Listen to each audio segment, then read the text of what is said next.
These look like dried up shriveled rocks, don't they? Well, in just a few weeks, these are going to transform into the most expensive looking, Pinterest worthy, beautiful flowers of my garden. They are anemone corms. Today, I've started the process of pre sprouting them. Pre sprouting simply means soaking them in water for 3 to 4 hours and then placing them in a container with potting soil and letting them sit in a dark, cool place or space for a couple of weeks. For me, that's going to be my garage. But the reason that I do this is so that I can beat the heat of zone 9B. Some of these flowers are very, very sensitive to heat, and anemones are. And so if I don't get a head start on the season, then I might not be able to enjoy these flowers as soon as I'd like. So that's a reason to pre-sprout your corms and bulbs.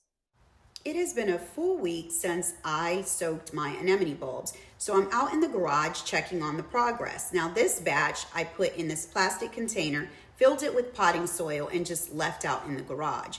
I have another batch that I put outside in a planter underneath the house. And because it's been a lot colder, my expectation is that the ones outside are probably doing better, but I just want to check. So if I look in here and pull this out, I've got a little bit of movement.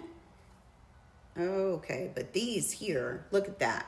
That's fantastic.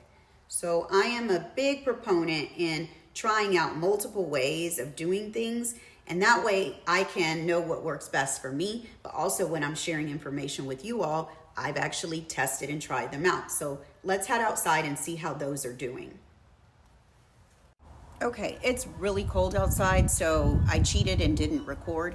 I came out into the planter that I had put some of my other anemone bulbs out into, and to be honest, none of these are sprouting. So my hypothesis is wrong. So I'm gonna go ahead and pull all of these out and put them in another container, just like I have in the garage, and use that method because this is not working. And this area, I turn the lights on, but it does stay dark down here, and obviously the bulbs are under the dirt, so it is dark.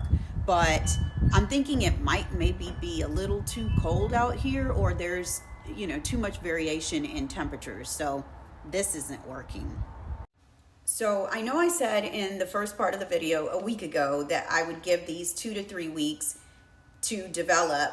I know I am ahead of that schedule, but because I've had more than a week of data and to see that the ones outside are doing nothing, I'm gonna course correct because I started researching and have learned that anemone growth in my zone 9B, is a lot shorter. So I really gotta get ahead of this if I want to be successful in getting some anemone cut flowers. So that's why I'm not gonna waste any more time trying out that method. We're just gonna pull them all out, put them in a plastic container, fill it with soil, and leave it in the garage. And in another 2 weeks, once we're past our last frost date, they're gonna go out into the garden.